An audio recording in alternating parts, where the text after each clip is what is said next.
Nós vamos continuar. E aí, nas campanhas, os mais audaciosos chegam, prometem mundos e fundos, como se tivesse uma varinha de condão. Uma sociedade extremamente ansiosa embarca, frustra, e ao fazer isso, você faz uma coisa que para mim é muito grave.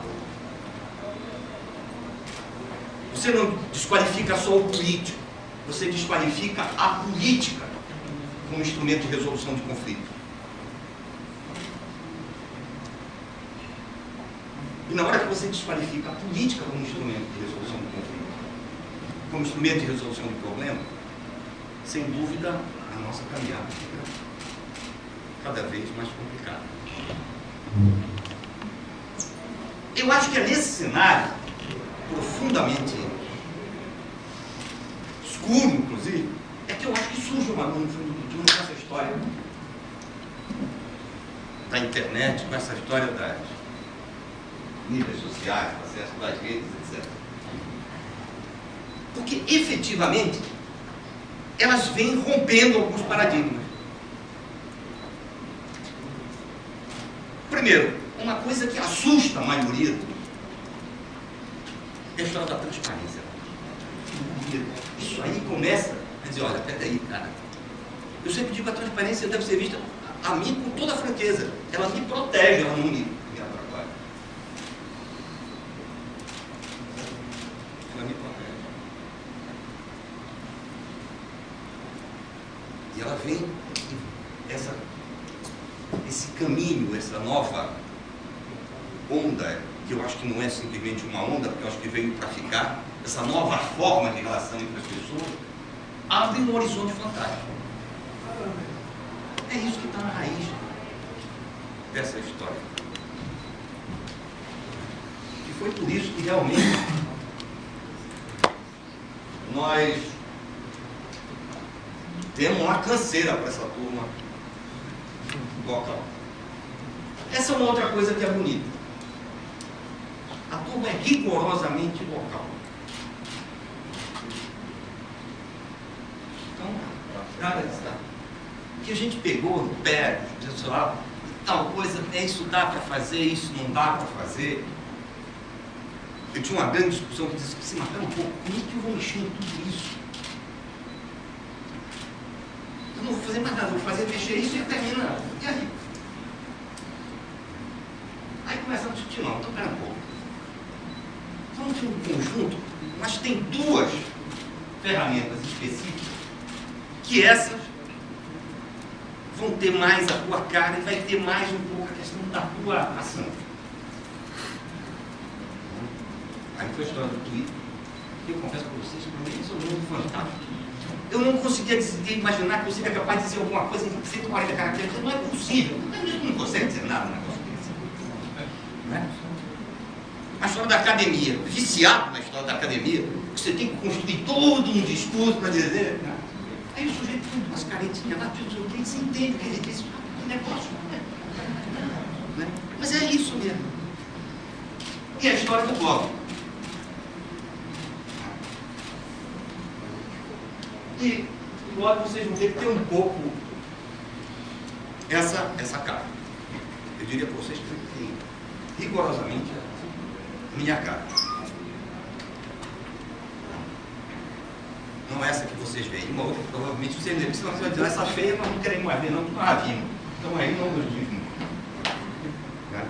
E isso é bom para a turma do Mobiliza também, viu, pessoal? É bom a gente dar uma checadinha nisso aí. Mas veja então, qual era a ideia? Ele parte de um conceito mesmo, que eu estou convencido disso. A ideia de que essa história do parar que a gente quer, só tem um caminho.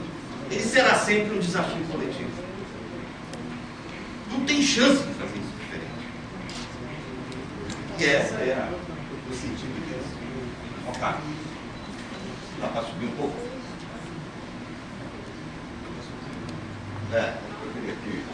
Aí, o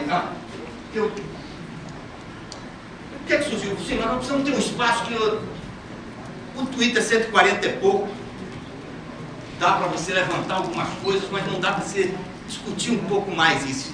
E aí a gente se ressentia do espaço para discutir algumas coisas. Nem a propósito. E aí, Rafael, eu vou te citar, porque foi realmente...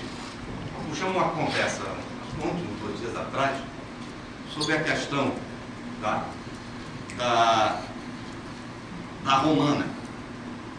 E aí veio o porco, espagate, não sei o quê. Daqui a pouco a gente para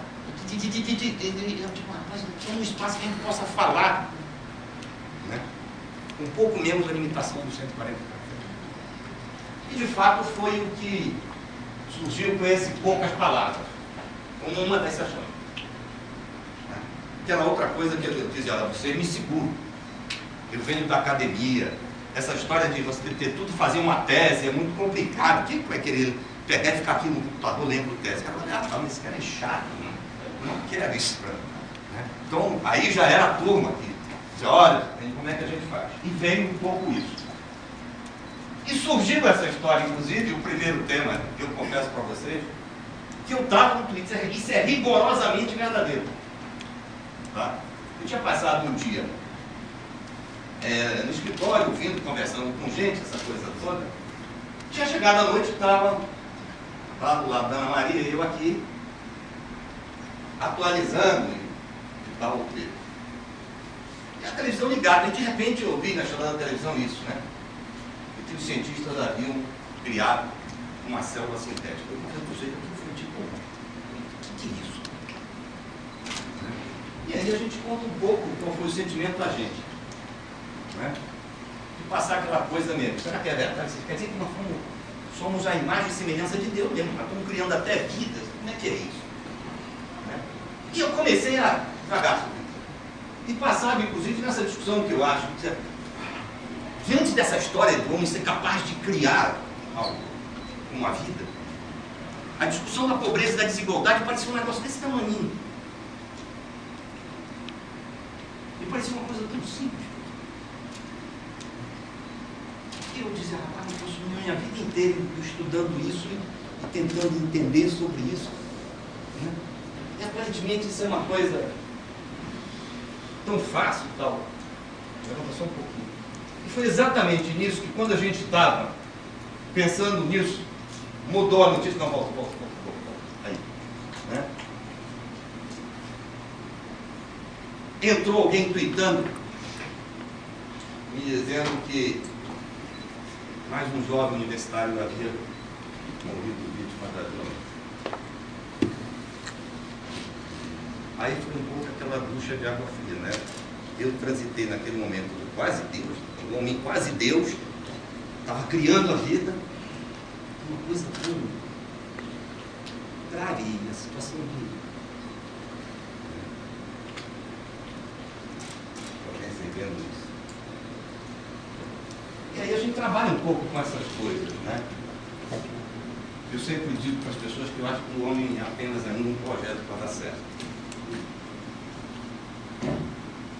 E que por causa disso, ele muitas vezes usa o saber não de forma clínica e cívica, não como um instrumento de resolução das nossas mazelas, mas usa de forma cínica, para tirar proveito das mazelas da sociedade.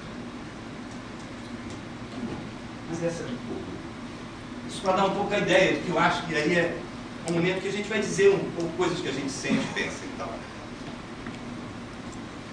O outro momento é um pouco parte da minha vida, da minha cara, da minha forma de ver as coisas, que é essa grande angular.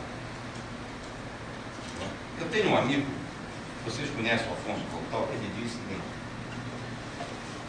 eu gosto de dirigir, aí ele diz, não, esse é o seu Oliveira, que é um motorista e tal. Eu me considero um hipocondríaco, ele já esse é o Dr. Robson, é o médico. Mas um pouco. E o blog, ele, de certa forma, né, ele tenta dar conta desses vários erros que cada um de nós o é. Porque cada um de nós tem isso. Que muitas vezes não revela, muitas vezes eu confesso, eu sou mais tímido do que pareço, é bom que vocês tenham isso claro. E aí vai um certo esforço até de deixar vir à tona alguns desses erros. Essa história, por exemplo, do meu gostar de fotografia é um fato.